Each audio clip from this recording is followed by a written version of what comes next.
Hi, Dr. Allison here.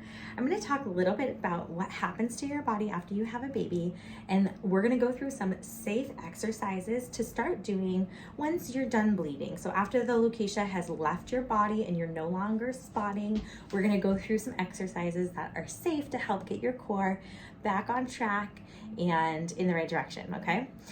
First, I want to talk to you a little bit about the changes that have happened, because it's really important to understand what's happened to the body and how your body's changed before you jump back into exercise. The better understanding we have, the better we can take care of ourselves and not create other injuries, okay? So here is the pelvis, all right?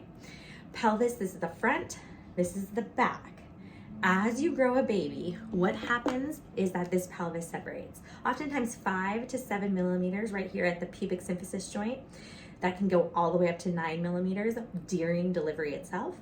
But if you haven't had a vaginal delivery and you've had a belly birth, oftentimes what will happen is you'll still have that separation there. And so the body has to heal and come back together.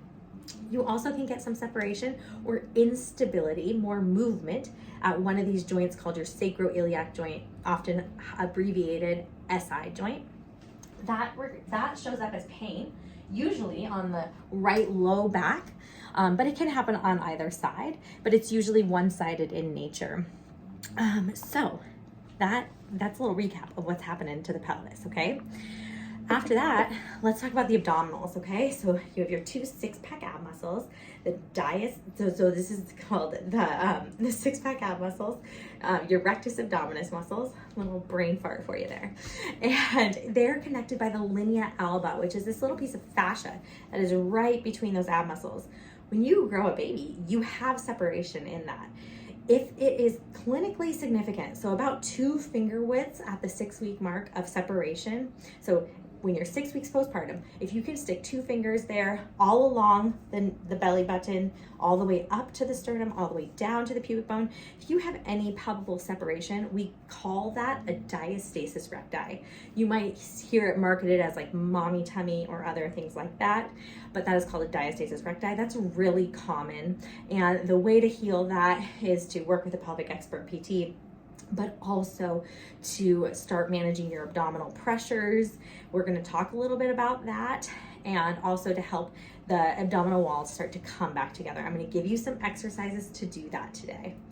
It's really important though that I teach you a little bit about what's happening with these pelvic organs, okay? So here's what happened. You grew a baby in this organ. This is my pretend uterus, okay? You grew a baby in the uterus. That uterus sits on top of the bladder, okay? And on the backside, you have the rectum. If the baby came through the vagina, even if the baby didn't come, but you went into labor and you were pushing it all, or you went through, a lot of stages of labor, but you didn't have the baby vaginally, this is still very relevant, okay? So what happens is that these organs, especially if you push for any time at all, these organs get pushed down into the vaginal canal because you're pushing a baby out. The idea for 6 weeks post recovery is that the uterus becomes less heavy and shrinks down, sloughs the lochitia, the lining of the uterus itself. So, 6 to 8 weeks, some people bleed up to 10 weeks. And when that's happening, the uterus is shrinking down. That doesn't mean that the bladder just pops back up into place.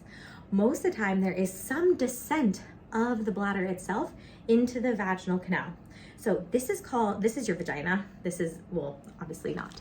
This is your vagina, right? So here we have anus here you can see, and here you can see vagina a little better.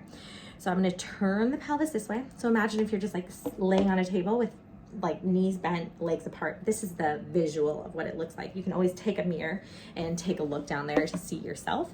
The bladder often hangs down from the top. And if the rectum, so the colon, if that was descended at all, that would hang from the bottom, okay? If you were on your back. But if you're standing up, it'd be from the front or from the back. So sometimes people feel pelvic pressure in these areas after having a baby. It's really common. A lot of times that feeling will go away, but it doesn't mean that the organs have just sucked back up into place, okay? So I'm going to tell you a few keys to start to heal this. And I'm going to tell you the first thing it's not. The first thing not to do is not to do Kegels. So you might think, oh, everything's saggy and low, let's do Kegels. Most of the time, these organs are laying below the line of the third layer of the pelvic floor, which is this like deepest layer. There's 3 layers to the pelvic floor. If the organs are hanging below there and you start squeezing and Kegeling, going back to your fitness classes and like really engaging your pelvic floor, things are not they're gonna squeeze out of your body further, okay? So we need to make space for these organs to go back up into the right places.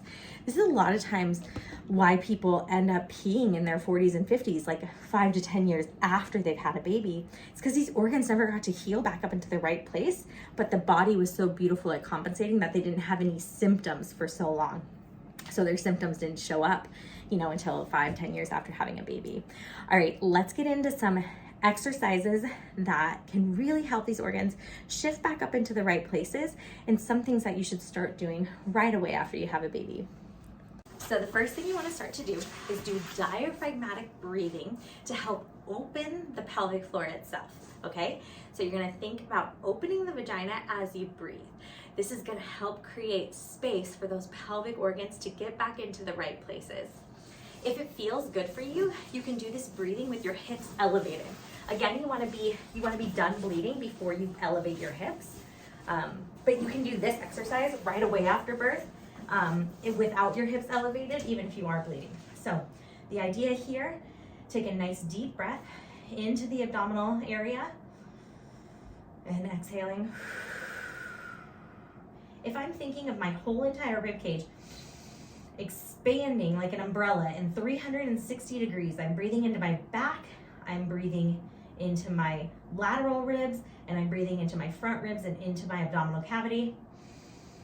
I'm using my entire diaphragm. Exhale and let it go. Okay, do that again. And let it go. When I inhale, I'm imagining the vagina opening up. Exhaling, you naturally will get recoil, okay?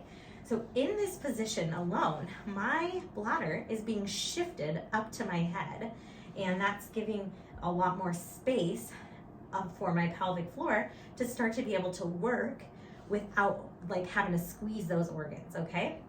So then I'm not gonna go into pelvic floor work if I've just had a baby. I'm just gonna work on the breathing. Then the next move I'm gonna do is called a transverse abdominis contraction. So if I imagine hip bone to hip bone, I'm gonna engage my transverse abdominis. If I do an SH sound, I'll activate that muscle a little bit more. So I'm gonna show you my post-baby belly. This is 18 months postpartum. Fingers right next inside ASIS, which are your hip bones. I'm gonna inhale, and then I'm gonna exhale, engaging the TA. The reason I'm practicing working on my TA first and not my pelvic floor is there's a little ligament called the urachus, and that attaches from your navel down to your bladder, and it helps elevate the bladder, again, pulling it out of the pelvic floor, pulling it up higher. So then when you do start to do more pelvic floor work, then your bladder is in the right position, okay? So again, deep breath into belly, and then exhale. Engaging the TA. All right, so that's the next one.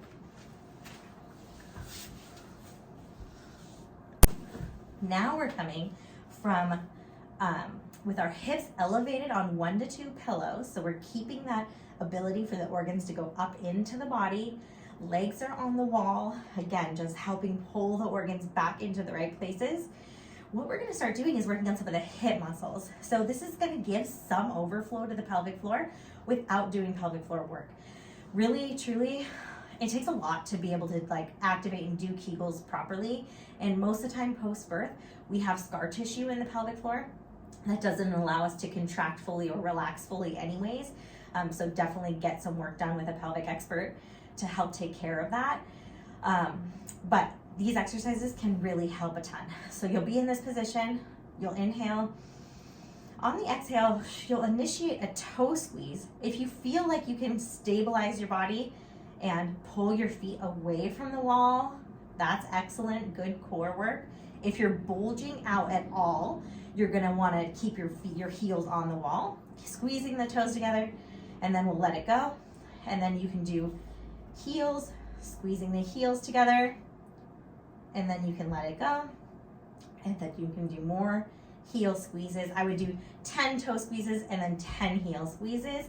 Again, keeping that core engaged, keeping that transverse abdominis engaged with your hips in this position so you know your pelvic organs are up inside your body.